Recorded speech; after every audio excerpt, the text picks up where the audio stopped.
여러 가지 그림들이 좀 떠올랐는데 혹시 집에 족보 여전히 갖고 계신 분들 계십니까? 족보 갖고 계세요? 좀 펼쳐서 보십니까? 어렸을 때 저는 모르겠습니다. 이렇게 20살이 되고 난 이후에는 족보를 좀 본 적이 없는데 아마도 분주해서 그랬겠죠. 그 전에는 아버지 방에 들어가면 가끔 아버지가 이렇게 족보를 꺼내서 보여주시면서 우리 집안에 이제 그 한자로 다 적혀 있죠. 한자로 적혀 있는 거기서 이제 제 이름이 적혀 있는 부분을 이렇게 보여주셨던 기억이 좀 있습니다. 아, 그 장면이 하나가 떠올랐고 또 하나는 무슨 장면이 떠올랐냐면 가족 사진 집에 있으셔요. 근데 예전에는 우리가 뭐 지금도 그렇긴 하지만 굉장히 대가족이었잖아요. 그래서 가족 사진 이렇게 가게 되면 이제 할머니 할아버지를 중심으로 해가지고 막 이렇게 굉장히 많은 사람들이 앉아 있는 그런 가족 사진 네, 한 장면이 또 떠올랐습니다. 요즘에는 이렇게 그렇게 많은 친척들이 모일 일이 무슨 결혼식이 아니면은 이제 잘 못 모이니까 결혼식이나 장례식은 이제 사진을 많이 찍지는 않으니까 결혼식장 가게 되면 사진을 찍게 되고 그 사진들이 이렇게 여러 개가 사실은 좀 있습니다. 저도 어렸을 때 찍은 그 사진을 보게 되면 분명히 거기 제가 있는데 저는 그 결혼식 장면은 기억이 나지는 않죠. 어렸을 때 갔으니까요. 근데 그 장면 속에 가게 되면 여전히 젊은 시절의 사촌 그러니까 친척들이 거기 다 이렇게 그림이 그려져 있습니다. 때로는 그 가운데 지금은 살아계시지 않은 이제 어르신들도 그 사진 속에 이렇게 들어 있는 거를 이렇게 보게 되는 또 장면이 기억이 났습니다. 마지막으로 떠올랐던 장면은 뭐냐면 제가 주보를 만들지 않습니까? 주보를 만들 때 아, 약간 게 귀찮은 게 있어요. 귀찮은 건 뭐냐면 생각보다 수정할 게 많아요. 그 몇 페이지 안 되는데요. 그 깨알 같은 그 글씨들을 다 일일이 다 이렇게 봐야 되는데 이걸 누가 볼까 싶어가지고 좀 이렇게 실수하고 넘어간 부분이 있으면 여지없이 그걸 누가 또 지적을 합니다. 참 신기해요. 근데 그 주보 가운데 우리가 매주 예배 인원이 들어가요. 예배 인원이 들어가는데 그 예배 인원이 굳이 뭐 하러 들어갈까? 그리고 아주 미묘한 차이거든요. 뭐 해봐야 뭐 각 부서별로 따지면 그러니까 몇십 명 차이도 아니고 몇 명 차이인데 그 몇 명의 차이가 전체적으로 합쳐봐야 사실은 그래도 또 몇백 명의 차이도 아니고 몇십 명의 차이예요. 그러면 우리 이렇게 얘기하면 되잖아요. 지난주에 왔던 인원에서 좀 몇 명 더 왔네요. 그냥 이 정도만 얘기하면 되잖아요. 그리고 지난주보다 여기는 조금 뭐 좀 덜 왔을 거고 고만해요라고 얘기하고 그냥 1년에 한 차례씩 소위 얘기하면 예배 인원수를 개수해도 될 것 같은데 매주 이렇게 개수를 할까 이 생각이 들어요.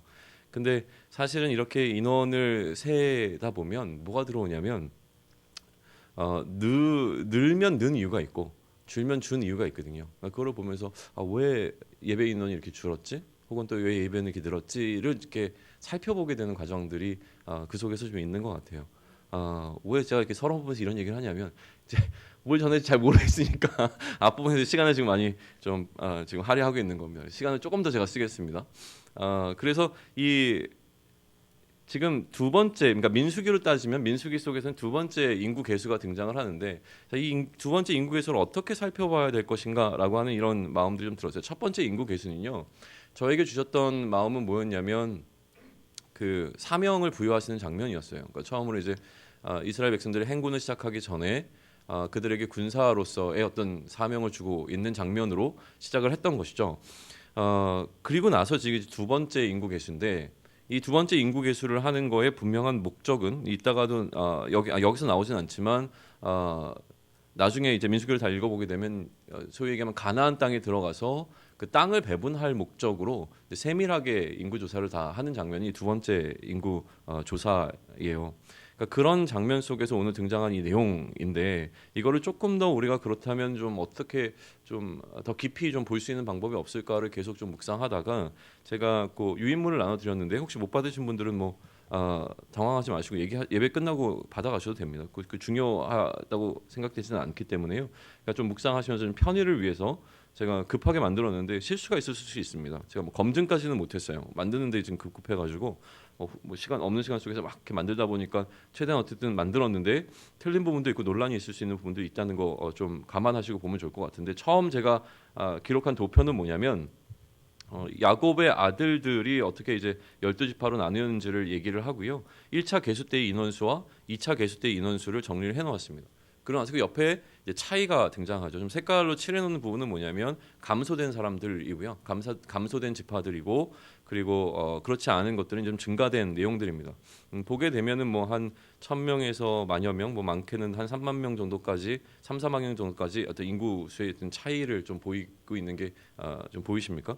이것도 참조해서 좀 보시면 좋을 것 같고요. 그 다음에 이제 얘기해야 될 게 뭐냐면 레위 지파인데요. 생각보다 이제 레위 지파가 좀 많이 등장을 합니다.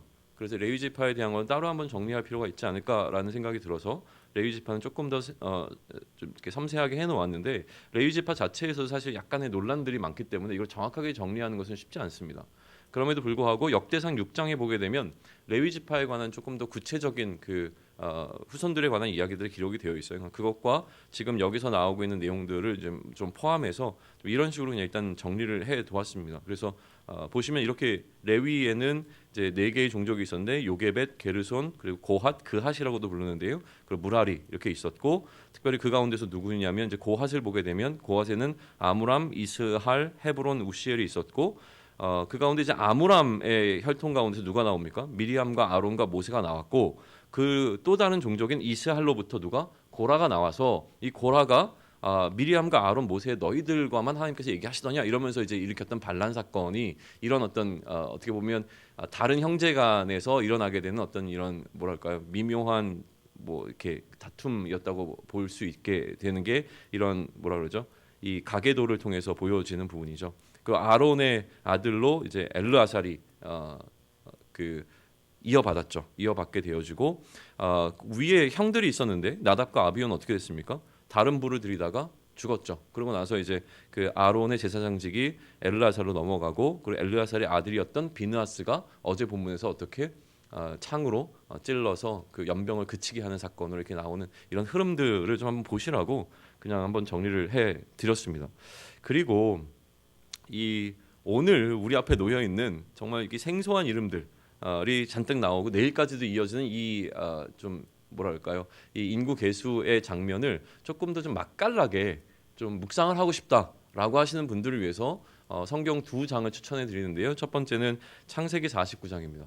창세기 49장에서는 뭐가 나오냐면 이제 야곱이 이 뭐죠? 누구죠? 네네, 그 축복해 주는 장면인데 그러니까 야곱의 아들들에 대해서 다 이게 축복이 이루어지는 장면이 등장하고 있는 게 49장이고 그 신명기 33장에 가게 되면 모세가 이제 그 신명기에서 세 차례 설교를 하면서 그 가운데서 이 지파들을 향하여 다 이렇게 축복해 주시고 이야기하는 장면이 등장하는 두 장면을 좀 섞어서 보시면 흥미롭습니다. 그리고 사실은 이제 이후에 가나안 땅에서 이들에게 주어진 이것들이 어떻게 각 지파로 흘러가는가라고 하는 것은 계속적으로 우리가 좀 훑어볼 필요들은 있는데요. 어쨌든 그렇게 한번 보시면서 그냥 이런 지파들의 특성이 이런 것들이 있구나. 그래서 더 구체적으로 보려면 이 조상이 되어지는 사람들과 또 이들에게 주어진 그 축복과 그리고 이 축복을 넘어서서 모세가 또한 주고 있는 지파를 향한 어떤 축복들을 다 섞어서 보시게 되면 좀 그나마 좀 재미있게 또 흥미롭게 읽으실 수 있지 않을까라는 생각에서 여기까지 드렸습니다. 네, 시간이 많이 갔네요. 네, 이제 본문을 보겠습니다. 본문 이제 1절부터 4절까지에는요 인구 조사에 관한 명령이 등장을 합니다. 내용을 읽었기 때문에 읽지는 않고요 몇 가지만 짚어볼 텐데요. 시작을 어떻게 하고 있냐면 연병 후에 라는 말로 시작을 합니다. 근데 여기서 이제 묵상을 하다가 이렇게 문득 생각이 든 건 뭐냐면요. 계수하기 전에 2차 이제 계수하기 전에 마지막으로 일어난 어떤 죽음이 동반된 하나님의 진노가 이 연병이었습니다. 그 이 연병으로 죽은 숫자가 24,000명이라고 이야기를 하고 있는데요. 그런데 생각해 보십시오. 그리고 난 다음에 이제 계수된 자의 마지막 결론으로 가게 되면 뭐냐면 이 사람들이 이제 그 누구죠? 여호수아와 갈렙만 제외하고는 가나안 땅에 들어갈 수 있는 숫자였습니다. 두 번째 2차 계수는요. 그러니까 1차 계수에 계수됐던 사람들은 전부 다 못 들어갔고 2차 계수에 계수된 사람들은 전부 다 들어가는 사람들이잖아요. 그럼 2차 계수가 시작되기 전에 죽은 사람들이 있단 말이에요. 그럼 이 죽은 사람들은 누구일까요? 그 정탐을 잘못하고 하나님의 그 저주를 받아서 이제 못 들어갈 사람들이 이 마지막 연병 사건을 통해서 그렇게 마무리가 되어지는 사건처럼 또 보인다고 하는 것이죠. 그러니까 하나님께서 이 모든 사건을 마무리 짓고 새롭게 무엇인가를 시작하는 가운데 여전히 연병이라고 하는 사건이 그렇게 역할을 했다라고 하는 것이 좀 들어왔습니다. 그래서 이 죽음으로 말미암아 갈렙과 여호수아를 제외하고 1차 계수에 포함되던 사람들 가운데 여전히 생존했던 생존자가 모두 사망하게 되어집니다.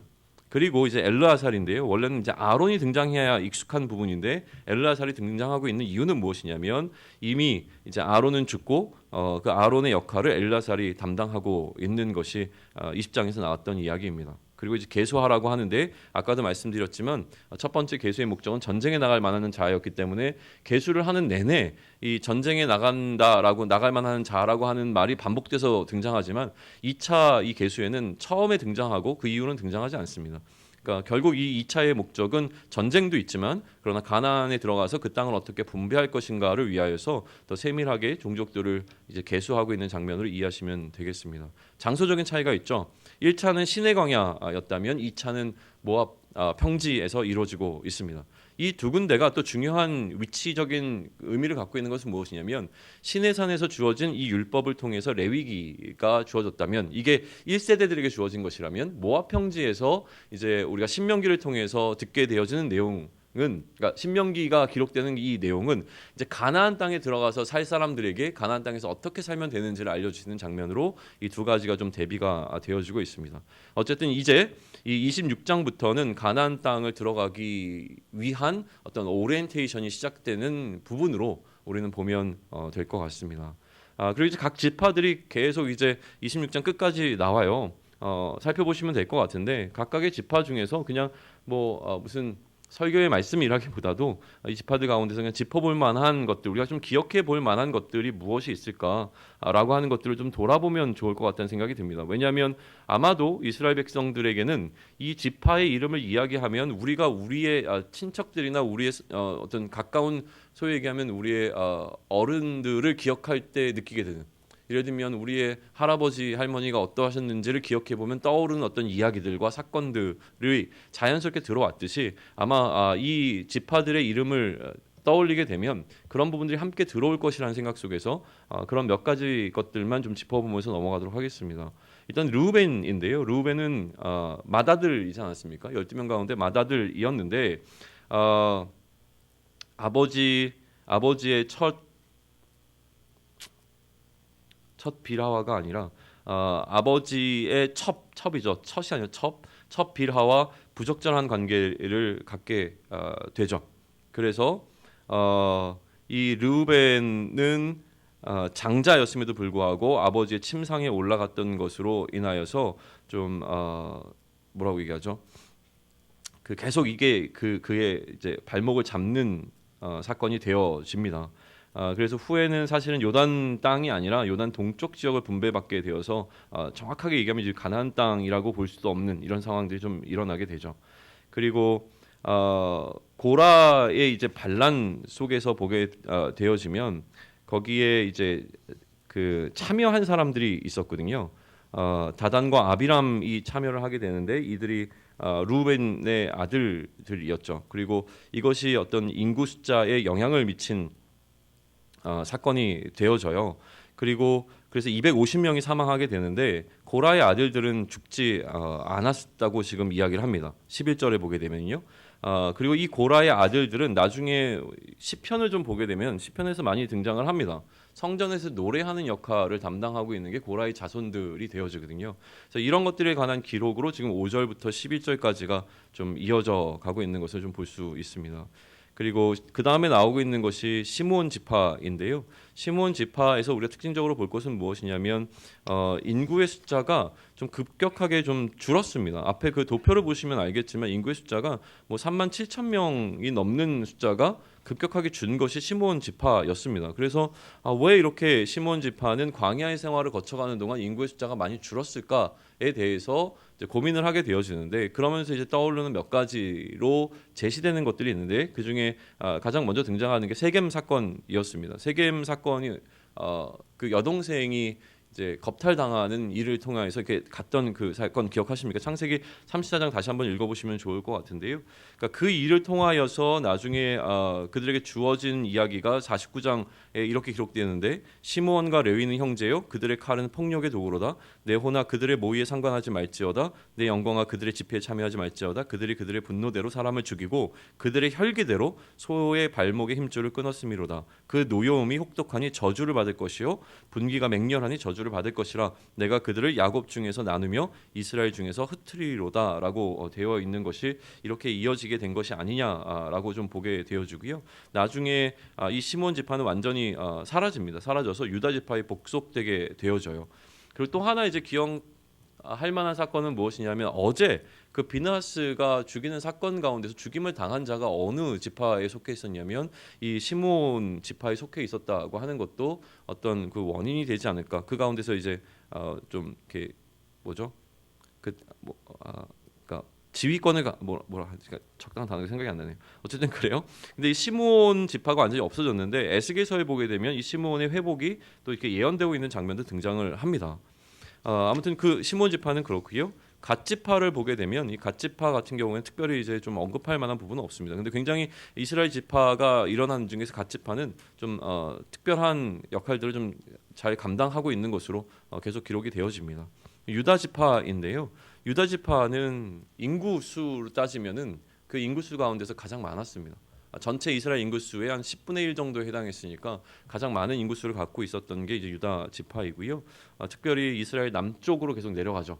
그래서 이 남쪽 지역을 유다가 차지하게 되어지는데 그래서 나중에 이제 남북으로 나뉘게 될 때 남유다라는 이야기가 등장하는 것도 그 위치적인 조건 때문에 또 그렇습니다. 유다의 아들들이 있었죠. 유다의 아들이 원래는 처음에 두 아들이 등장하는데 에르와 오난이라고 하는 아들이 있습니다. 이 두 아들을 기억하면 우리가 떠오르게 되는 것이 무엇입니까? 형사 취수 사건이라고 하는, 그러니까 다시 얘기하면 형이 죽으면 그 동생이 형의 아내를 취하여서 계속 그 자손을 이어갈 수 있도록 해야 되는데 그거를 거부했고 그러다 보니까 오난도 같이 죽게 되는 일이 있었죠. 그리고 나서 유다에게는 셋째 아들인 셀라가 있었고 그리고 유다와 그 에르의 아내였던, 그러니까 다시 얘기하면 사위가 아니라 뭐죠? 며느리와 같이 해서 낳게, 그러니까 며느리와 같이 해서 낳게 된 이제 자녀들이 또 있었던 것이고요. 그리고 이게 베레스와 세라가 되는 거죠. 거기에 관한 기록으로 얘기 나오는 종족들이 그런 겁니다. 셀라의 종족과 베레스에게서 난 베레스 종족과 세라에게서 난 세라 종족이 이제 세 종족이 유다의 종족이 되어지는 것이죠. 그러니까 이런 사건들을 좀 기억하시면 이게 이렇게 이루어진 거구나라고 하는 것들이 좀 보이는 부분이기 때문에 좀 언급하고 넘어갑니다. 그 이사갈 지파들이 등장하는데요.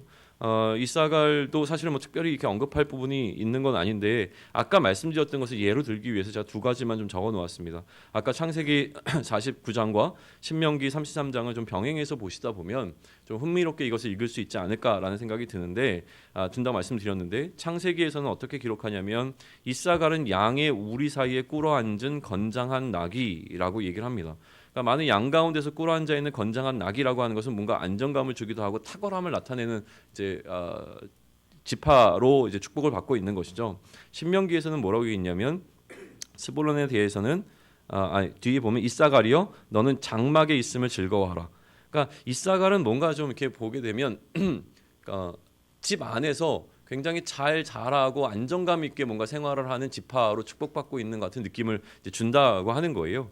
그래서 그들의 종족에 관한 이야기 그렇게 좀 살펴보시면 좋을 것 같고요. 그다음에 아까 이제 신명기 33장에서 나왔던 스불론이 연이어서 등장하게 되는데 스불론 같은 경우에도 마찬가지로 창세기와 신명기를 섞어서 본다면 이렇게 보여집니다. 창세기에서는 스불론은 해변에 거주했는데 이곳은 배 매는 해변이라고 이야기를 했죠. 그러니까 해안가에 이 스불론 지파는 머물렀는데요. 신명기에서 모세가 축복하는 것을 보면 너는 밖으로 나감을 기뻐하라라고 되어 있습니다. 무슨 얘기냐면 자꾸 이제 그 어떤 그 정해진 그 지역에 있는 것이 아니라 자꾸 이제 바깥으로 나가는데 바깥으로 나가면 어디입니까? 바다입니다. 해변이기 때문에. 그래서 이들은 이제 바다를 뭐라 그러죠? 바다를 오늘은 단어가 생각이 안 나죠. 바다에서 뭔가 이제 생업을 유지하고 바다에서 뭔가를 하는 이런 지파로 자리매김되어지는 것이죠. 그렇습니다. 그리고 이제 므낫세인데요. 므낫세는 어, 요셉의 아들들이죠 사실은. 그 앞에 이제 도표를 보시면 요셉이 두 아들 에브라임과 므낫세라고 하는 두 아들에게 이제 축복이 임하여지게 되는데 장자권이 사실은 누구에게 갑니까? 네, 그 첫째 아들은 에브라임이었는데 둘째인 므낫세에게로 그 장자권이 넘어가죠. 어떻게 해서요? 팔을 이렇게 꺾어서 이렇게 오른손으로 축복을 해주잖아요. 그래서 이렇게 이게 아닙니다라고 했더니 아니야 이게 맞아라고 하면서 이렇게 축복을 해주는 그 장면이 떠오르시면 이제 므낫세가 그런 장자로 축복을 받은 자라고 하는 것을 알게 되고요. 요셉이 아까도 요셉에게 또 사실은 이 장자권이 넘어왔잖아요. 원래는 요셉에게 가면 안 되고 누구에게 갔어야 되는 거였습니까? 르우벤에게 갔어야 하는데 르우벤이 어떻게 했기 때문에 그 아비의 첩과 이제 아비의 침상에 올라가기 때문에 사실은 그 레아에게서 라헬에게로 넘어가고 그 레아에게서 난 아들들이 아니라 라헬의 아들 중에 첫째였던 요셉에게로 이 장자권이 넘어가게 되고 그리고 요셉이 장자권을 받았으므로 두 배의 축복을 받게 되죠. 두 배의 축복을 받아서 그 두 아들에게 각각 그 축복이 넘어가는 장면입니다. 그 중에서 장자권을 갖고 있었던 므낫세에 관한 이야기가 등장하고요. 므낫세 지파 가운데서 나중에 사사기로 넘어가게 되면 사사기는 가나안 땅에서의 삶을 이야기하는데 그 땅 가운데서 사사들 가운데 기드온이나 입다와 같은 사사들이 이 므낫세 지파에서 나오고 있습니다. 그리고 므낫세에서 특징적인 것은 무엇이냐면 굉장히 높은 인구 증가율을 보이고 있다라고 하는 거예요. 그 광야의 시간 가운데서 아까 시므온은 급격한 인구의 감소를 가져왔다면 므낫세는 한 2만 명이 넘는 인구의 증가를 가져온 게 므낫세 지파라고 하는 겁니다. 네, 그냥 여기까지입니다. 이 말씀을 가지고 여러분들에게는 하나님께서 어떤 마음을 주실지가 굉장히 궁금합니다. 저에게 어떤 마음을 주셨는지를 궁금해하지 마시고 묵상하시면서 어떤 마음을 주시는지 좀 살펴보면 좋을 것 같은데요. 저는 특별히 아까도 말씀드렸지만 뭐 기본적으로는 하나님의 신실하심이겠죠. 하나님께서 신실하게 이 상황을 좀 이끌어가고 계시는데 그 가운데서 한편으로는 마음이 굉장히 아팠습니다. 아팠던 이유는 뭐냐면 그 1세대들은 여전히 들어갈 수 없었고 1세대가 완전히 정리된 상태에서 새로운 세대가 이제 시작이 되어지고 있습니다. 1세대가 왜 못 들어갔는지에 대한 이유는 우리가 알고 있고 못 들어간 그 사람들에 대해서 하나님께서 어떻게 하셨는가는 하나님 손에 올려드릴 문제이고 우리가 판단한 부분은 아니라고 생각을 합니다. 그러나 여전히 하나님께서 한 사람을 세우시고 그 한 사람으로 통해서 민족을 이루시고 그 민족을 통하여 하나님의 나라를 이루시겠다고 하는 그 하나님의 계획은 여전히 흘러가고 있고 그 흐름 속에 우리는 이제 가나안 땅을 목전에 두고서 다시금 하나님께서 그 가나안 땅의 어떤 여정을 시작하게 가나안으로 이제 입성하기 위하여서 그들을 훈련시키시고 오리엔테이션 하시게 되는 첫 번째 장면으로 마치 광야 시간을 시작하기 전에 계수하셨던 것 같은 계수의 시간을 갖게 하셨습니다. 그러니 이제부터 우리가 묵상하면서 기대하게 되는 것은 무엇이냐면 새롭게 우리에게 놓여 있는 이 두 번째의 어떤 뭐라 그러죠? 죄송합니다. 오늘 진짜 단어가 생각이 안 나는데요. 그 두 번째의 우리의 그 발걸음을 시작하면서 다시금 우리의 마음을 정돈하고 이 새롭게 가나안 땅으로 들어갈 때 우리에게 주실 하나님의 말씀이 무엇인지를 기대하는 마음으로 그렇게 좀 앞으로의 묵상들을 진행해 나가시면 좋을 것 같습니다. 그 하나님의 신실하심이 여전히 우리 삶 가운데 또 우리 세대가 아니더라도 우리에게 허락하신 우리의 자녀들을 통하여서 세대와 세대를 계속 흘러갈 것이라고 하는 그 믿음의 확신을 놓지 않고요.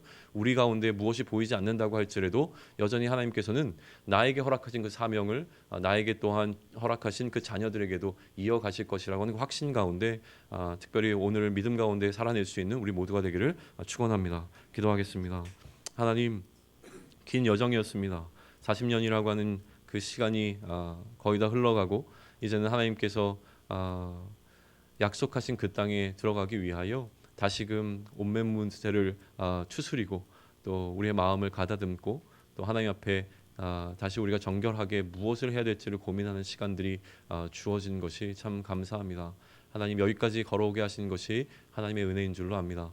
우리가 어떠한 인생의 삶의 자리에 놓여 있든지 간에 돌아온 길을 다시금 생각하게 하시고 그 가운데서 하나님께서 깨닫게 하시고 알게 하신 그 마음들을 놓치지 않음으로 말미암아 앞으로 우리에게 주어진 삶의 여정 가운데서는 이전과 같지 않은 광야의 삶과 같지 않은 하나님께서 기뻐하시는 그 삶 살아내기 위하여 다시 우리를 새롭게 할 수 있는 시간들을 우리 모두에게 허락하여 주시옵소서. 그러나 하나님 때로는 우리의 시간 가운데 허락하지 않은 하나님의 그 약속하심으로 인하여서 마음 아파하는 것이 아니라 여전히 이스라엘 백성들 가운데 계속 흘러가고 있는 하나님의 신실하심을 우리의 마음에 새김으로 말미암아 우리 때로 이루어지지 않는다고 한다면 우리의 자손 때에 이루어지지 않는다면 우리의 그 자손의 때에 하나님께서 약속하신 그 모든 것이 이루어질 것을 믿고 신뢰함으로 말미암아 다시 오실 예수님의 그 영광스러움을 우리의 소망으로 삼고 오늘도 우리의 삶의 정황 가운데 무너지지 않고 담대함으로 나아갈 수 있도록 하나님 허락하여 주시옵소서. 이 모든 말씀 우리 주 예수 그리스도의 이름으로 기도드렸습니다. 아멘. 하늘에 계신 우리 아버지여